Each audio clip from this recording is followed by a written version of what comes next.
24 फरवरी 2026 की सुबह थी। लखनऊ के एक आशियाना इलाके का एक एल सेक्टर, जहां पे आम तौर पे सुबह की चहल पहल रहती थी। उस दिन एक अजीब सी खामोशी में डूबा हुआ था ये इलाका। और पुलिस की गाड़ियां एक 4 मंजिला घर के आमने सामने आके रुकती हैं। आसपास के लोग दूर से देख रहे थे। किसी को अंदाजा नहीं था कि इस घर के अंदर पिछले 4 दिनों से ऐसा क्या बंद था, जिसे जानकर आपके रोंगटे खड़े हो जाने वाले थे। जैसे ही पुलिस ग्राउंड फ्लोर में दाखिल हुई, एक कमरे से नीले रंग का एक बड़ा प्लास्टिक ड्रम निकाला गया। ड्रम देखते ही माहौल बदल गया। किसी ने फुसफुसा कर कहा, ये तो वही नीला ड्रम है। और सबको एक पुराना खौफनाक मामला वो याद आ गया। बस फर्क बस इतना था कि इस कहानी में उससे कहीं ज्यादा निजी थी, ज्यादा ठंडी प्लानिंग वाली थी। सवाल सिर्फ कत्ल का नहीं था, सवाल ये था कि क्या कोई इंसान अपने पिता की लाश के साथ उसी घर में 4 दिन तक रह सकता है। इस घर की कहानी आज से करीब 9 साल पहले शुरू होती है। तब यहाँ पे एक खुशहाल परिवार रहता था, पति पत्नी और 3 बच्चे, जिसमें 2 बेटे और एक बेटी थी। घर के मुखिया मनविंदर सिंह थे। इलाके में बहुत इनका अच्छा जाना पहचाना नाम था। इनके पास 4 पैथोलॉजी, इसके अलावा 3 शराब की दुकानें थी लखनऊ में। पैसे और रुतबे की कोई भी कमी नहीं थी। लेकिन एक दिन घर के अंदर एक ऐसा तूफान उठा कि उस दिन सब कुछ बदल गया इनके जीवन में। पति पत्नी के बीच में झगड़ा हुआ और बात इतनी बढ़ गई कि मनविंदर सिंह की पत्नी ने अपनी जान दे दी, जिससे उनका पूरा परिवार टूट गया। लोगों ने मनविंदर सिंह को सलाह दी कि आप दूसरी शादी कर लो, बच्चों को दूसरी माँ मिल जाएगी। लेकिन मनविंदर सिंह ने साफ मना कर दिया। उनका कहना था कि कोई और औरत उनके बच्चों को माँ जैसा प्यार नहीं दे सकेगी।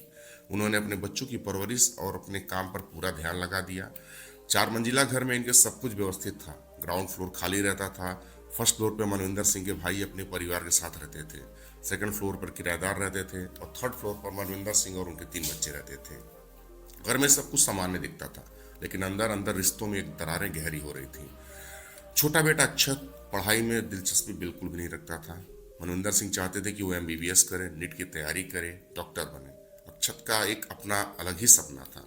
वो बिजनेस करना चाहता और अपने पिता के कारोबार में नए नए आइडिया लाना चाहता था। यही टकराव धीरे धीरे रोज की बहस में बदल गया। करीब 4 साल पहले 2022 के आसपास की अगर बात करते हैं, तो अक्षत अपने घर से भाग गया था। जाते जाते वो 6 पन्नों का एक छोटा सा छत का बड़ा सा एक खत छोड़ के गया, जिसमें उसने लिखा था कि वो चाहता क्या है, कैसे बिजनेस को बदलना चाहता था, नए नए आइडियाज लेके आता था, जनरेट करता था, उसको कैसे इम्प्लीमेंट करना है, कैसे एक पैथोलॉजी जो उनके पिताजी की ऑलरेडी चल रही थी उसको बंद करके एक नया रेस्टोरेंट खोला जा सकता है। तो ये सारी चीज़ें वो करके अपने पेपर में लिख के वो कानपुर भाग जाता है। मनविंदर सिंह वहाँ पे घबरा जाते हैं और उसके दोस्तों को फ़ोन करते हैं।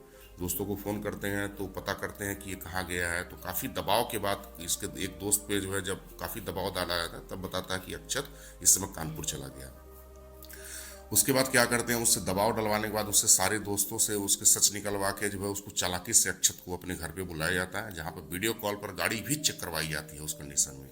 और फिर उसे अपने घर वापस लाया गया। फिर वहाँ पे दोस्तों ने ये भी समझाया कि इसके मनविंदर सिंह को कि बच्चे की पे ज़्यादा दबाव मत डालिए, नहीं तो फिर ऐसी हरकतें ये दोबारा कर सकता है। लेकिन यहाँ पे जब वो अपने घर लेके आए, लेकिन वहाँ पे अभी भी तनाव उनका ख़त्म नहीं हुआ था। कुछ समय बाद परिवार उनका मनविंदर सिंह का वैष्णो देवी गया। और उधर से लौटने से उनके घर पे जब भी वहाँ वैष्णो देवी से वहाँ से वापस आ रहे थे, तो घर पहुँचने पे देखा उन्होंने उनके घर से पूरे गहने गायब हो चुके हैं। पहले तो शक वहाँ पे घर पे काम करने वाली महिला पे गया कि वो शायद उसने गायब किए हों, लेकिन ऐसा नहीं हुआ। जब पुलिस तक बात पहुँचती है, लेकिन कुछ दिनों के बाद जो है गहने घर में ही मिल जाते हैं। तो इससे सीधा सीधा शक जो है अक्षत के ऊपर दोबारा चला जाता है और घर का जो माहौल था और भारी हो जाता है। फिर 2019 और 20 पर फिर आता है 19 और 20 फरवरी 2026 की रात। रात करीब 1:30 बजे मनविंदर सिंह अपनी एक शादी से घर लौटते हैं। रात के CCTV में साफ दिखता है कि गाड़ी घर में पार्क होती है। वो घर में जाते हैं और थर्ड फ्लोर पर पिता बेटे के बीच में कुछ बहस शुरू हो जाती है। वही पुराना पढ़ाई का झगड़ा, मुद्दा पढ़ाई वाला था, जिसमें NET की बात कर रहे हो, भविष्य की बात कर रहे थे वो लोग। बात तेज होती है और वहाँ पे जो मनविंदर सिंह एक अपनी पिस्टल निकालते हैं उसको डराने के लिए, लेकिन वहीं अचानक एक गोली निकल जाती है और गोली से मनविंदर सिंह की वहीं पे मौत हो जाती है। उनकी लाइसेंसी पिस्टल थी। वो शायद डराने के लिए अपने बच्चे को निकाल लेते, लेकिन उसी राइफल से गोली भी चली जाती है और उसी पल मनविंदर सिंह की जिंदगी खत्म हो जाती है। गोली की आवाज़ उनका छोटी बहन वही बगल के कमरे में थी, वो आती है और सब कुछ देख लेती है। अक्षत वहाँ रहता था, उसको धमकाता है अगर किसी को भी ये बात बताती हो तो अंजाम बहुत बुरा होगा।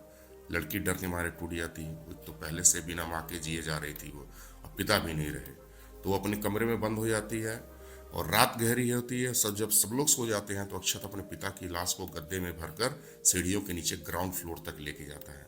गेस्ट रूम में रख के दरवाजा बंद कर देता है और सुबह होते ही वो सबसे पहले बाजार जाता है, जहाँ से वो नीला ड्रम खरीदता है, आरी खरीदता है काटने के लिए, और तेजाब के कुछ बोतल लेके वापस घर लौटता है।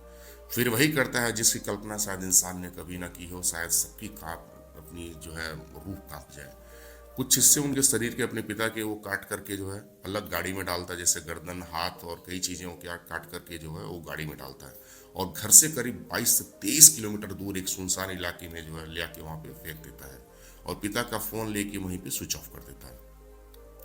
उसके चाचा जी कुछ दिनों के लिए अपने गांव गए हुए थे। जब चाचा गांव से शहर में आते हैं तो अपने अब 21 फरवरी के आसपास आते हैं, तो चाचा इससे पूछते हैं कि भाई कहाँ हैं, यानी तुम्हारे पिताजी कहाँ गए। तो अक्षत कहता है कि पापा दिल्ली गए हैं, लेकिन 3 दिन से उनका बंद फोन स्विच ऑफ जा रहा है, सीसीटीवी में बाहर जाना बिल्कुल भी नहीं दिखता था।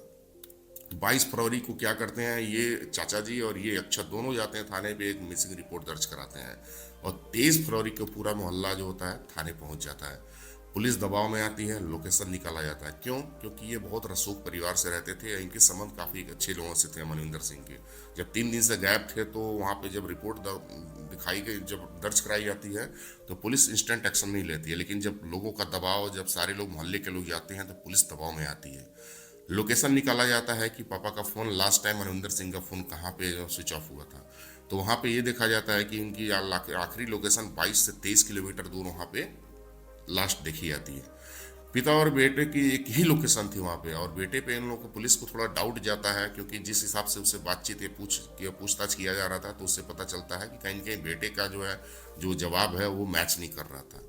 फिर पुलिस भी इनके पिता का और बेटे दोनों लोगों का लोकेशन ट्रैक करती है, और एक ऐसा समय आता है कि दोनों का लोकेशन एक ही समय था, क्योंकि जब वो जो कटे हुए हिस्से थे वो लेके फेंकने के चला गया था, तो वहाँ की लोकेशन और उनके पिता का जो फ़ोन बंद करके फेंका वो दोनों एक थी।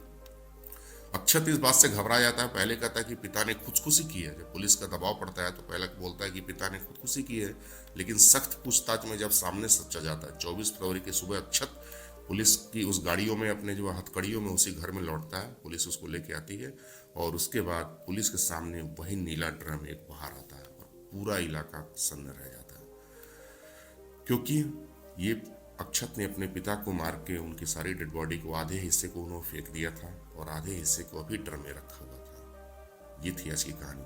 दोस्तों, सबसे बड़ा सवाल ये है कि वही एक बहन है जो, उसने कुछ कहा क्यों नहीं। उसकी बहन थी छोटी, क्योंकि वो 23 तारीख को तो उसका एग्जाम था, वो स्कूल गई थी, पड़ोस के घर पढ़ने गई थी, लेकिन किसी से उस बहन ने कुछ भी नहीं कहा है। शायद डर के, शायद सदमा था उसको, या शायद वो आखिरी रिश्ते को वो अपने बचाने की कोशिश कर रही थी।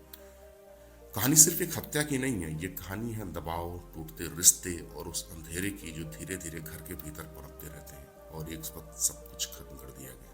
ये कहानी थी मनविंदर सिंह की, लखनऊ की, हमारे आसपास की कहानी थी। दोस्तों, इस कहानी में अगला क्या मोड़ आने वाला है, इस पर हम जरूर अपडेट देते रहेंगे। तब तक के लिए आज की वीडियो में आपने जो भी सीखा हो जाओ, उस चीज़ को अपने जीवन में कहीं न कहीं देखिए कि ये हमारे जीवन के लिए कितना हमारे यूजफुल हो सकता है, क्योंकि आज की हर एक दिन घटना कुछ न कुछ हमारे जीवन में सीखने के लिए रहती है। तो तब तक के लिए सतर्क रहिए, सुरक्षित रहिए। तब तक के लिए नेक्स्ट मिलते हैं, और तब तक के लिए अपना ख्याल रखिए। जय हिंद, जय भारत, वंदे मातरम।